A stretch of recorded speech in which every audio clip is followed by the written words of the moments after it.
একদিকে ইডি, একদিকে সিবিআই, একদিকে ক্যাট, আর ক্যার ভাই হচ্ছে এনআরসি, ডিটেনশন ক্যাম্প।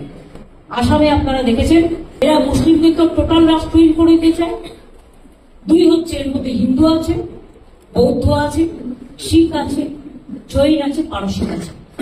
আসামে আপনারা কি দেখছেন, মানুষ বাদ গেল, সংখ্যালঘু ছিল ম্যাক্সিমাম 13 লক্ষ বাঙালি হিন্দু ছিল, এবং পাহাড়েরও গোর্খা ভাই বোনেরাও প্রায় 1 লক্ষ ছিল, শিখরাও বাদ হয়ে গেছিল। সুতরাং এটা মানুষকে একটা আতঙ্ক সৃষ্টি করা, একদিকে ইডি, একদিকে সিবিআই, একদিকে ক্যাট, আর ক্যার ভাই হচ্ছে এনআরসি। সেই জন্য আমাদের অপোজ করতে হচ্ছে। যেটা মানুষের বিরোধী হবে সেটাকে তো অপোজ করতে হবে। আমি যেদিন থেকে পার্টি করি, কোটি কোটি মানুষের সাথে কাজ করি, এবং আমি একবার নয় 1000 বার, লক্ষবার বলেছি যে আমার পরিবার বলে কিছু পরিবার নেই। আমার পরিবার হচ্ছে মানুষের পরিবার, মামাটি মানুষের পরিবার। আর আমাদের পরিবারে যদি রক্তের পরিবার ধরে, নিউ জেনারেশনদের নিয়ে, যেমন পাহাড়ে কিছুদিন আগে একটা বিয়ে হলো, আমাদের প্রায় 32 জন মেম্বার আছে পরিবারে। আমাদের কেউ কিন্তু এরকম নয়, এটাকে সবাই খুব মুগ্ধ।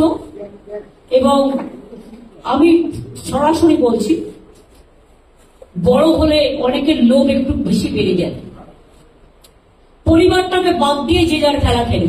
আমার পরিবারের ও কোনো মেম্বার বলে আমি মনে করি না। আজ থেকে আমি সব সম্পর্ক, শুধু আমি নই, আমাদের রক্তের পরিবারেরও যারা আছে, মামাটি মানুষের পরিবারেরও যারা আছে, সমস্ত সম্পর্ক ওর সাথে ছেদ হয়ে গেল। আজ থেকে কোনো রিলেশন আমার ভাই হিসেবে কেউ পরিচয় দেবে না। ইন্ডিভিজুয়াল নাগরিক হিসেবে আপনারা কেউ কারো পরিচয় দিতেই পারেন, সেটা আলাদা ব্যাপার। কিন্তু প্লিজ দয়া করে আমার নামটা ইউজ করবেন না, বিকজ আমি টোটাল ডিসঅ্যাসোসিয়েট করে দিয়েছি আমাদের family bonding. 2-3 days ago, whatever I have seen the rules, I am not satisfied. There is no clarity, and it is dangerous because it is draconian, because it is related to NRC. Even Assam Chief Minister also said that इसमें कोई लाभ नहीं होना है। সুতরাং আমি মনে করি এটা বিজেপি ভোটের জন্য করেছে। এটা জাস্ট একটা ছাপ্পা, একটা ধাপ্পা, আর একটা লুডো ছক্কা দেওয়ার মতো, একটা রাজনৈতিক ছক্কা। যদি এইটা দেখি 2টো সিট ভোটে যেতে যায়, কিন্তু মানুষের অধিকার আমরা কাটতে দেব না। আপনারা দেখেছেন কিছুদিন আগে আধার কার্ড অনেকে বাতিল করা হয়েছিল, কেন?